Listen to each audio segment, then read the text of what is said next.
Shocking new details today about this mystery flight. You see, this plane that's about to make an emergency landing at an airport in North Carolina took off with two pilots. And as you may have heard, it only landed with one. So, why would a young pilot with his life ahead of him hop out of the plane in midair before they attempted an emergency landing at an airport in North Carolina? That's the question that's gripped quite a few people over the last month or so. And now we're learning a little bit more because the National Transportation Safety Board has released their preliminary report on this incident. What was it that caused a young pilot to just jump out of a flight? The details are very interesting. Let's go over this. On July 29th, 2022, about 2:04 p.m. Eastern Daylight Time, flight N497CA was substantially damaged when it was involved in an accident near Rayford, North Carolina. The pilot in command was not injured, and the second in command sustained fatal injuries during the subsequent diversion to the Raleigh Durham International Airport, Durham, North Carolina. The airplane was operated as Title 14, the Code of Federal Regulations, Part 91 skydiving flight. What they're saying there is an overview of what happened in this case, that the pilot in command wasn't injured. The second in command suffered fatal injuries from jumping out of the plane, and this was a skydiving plane. That's the basis of what we've seen so far. Then they say the pilot in command reported that they flew two skydiving runs and then descended to the Rayford West Airport in Rayford, North Carolina, to pick up a third group of skydivers. The second in command was flying the approach to NR 20 and was on heading altitude and airspeed. Now, the second in command is indeed the mystery pilot who jumped out of the plane, and maybe this explains some of this. They say the airplane descended below the tree line and dropped. Both pilots called for a go around maneuver, which the SIC, or the second in command, initiated. However, before the SIC could arrest the airplane's sink rate and initiate a climb, the right main landing gear impacted a runway surface.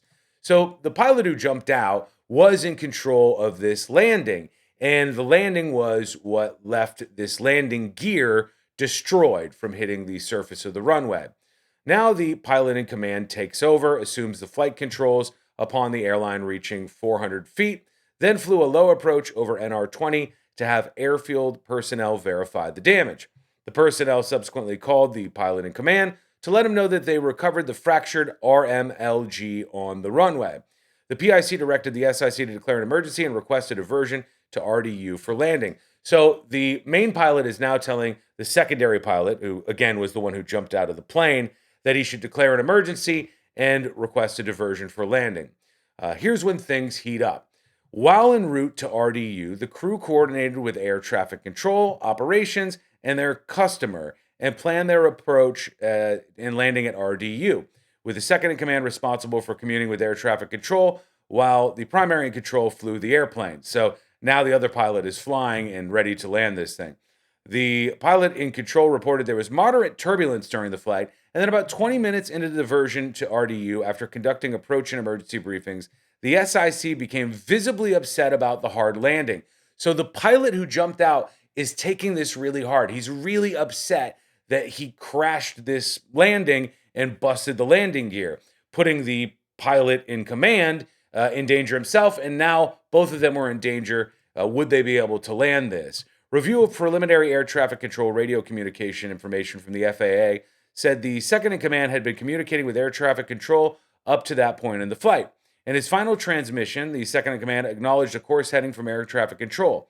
The pilot in command described that about this time, the second in command opened his side cockpit window and may have gotten sick. So at this point, the pilot who ends up jumping out, he's throwing up. He gets sick.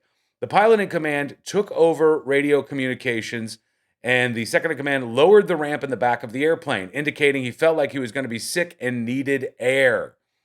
So he's now lowering this thing that you usually use for people to skydive out of. The pilot in command stated that the secondary in command then got up from his seat, removed his headset, apologized, and departed the airplane via the aft ramp door. The pilot in command stated there was a bar one could grab about 6 feet above the ramp. However, he did not witness this other guy grab the bar before exiting the plane. The pilot in command then turned the airplane to the right to search for the second in command. In a radio transmission to air traffic control about 1.5 minutes after the acknowledgement of course heading, the pilot in command notified air traffic control that his co-pilot had departed the plane without a parachute. The pilot in command then proceeded on course, where he had the low approach and the emergency landing that you just witnessed. Upon landing, the airplane departed the right side of the runway and came to rest upright in the grass.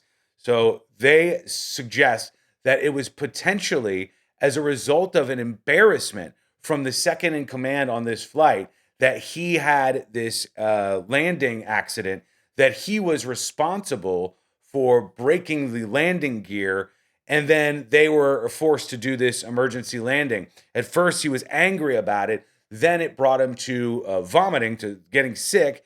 And then he said he needed to get some air, and he just jumped out of the plane.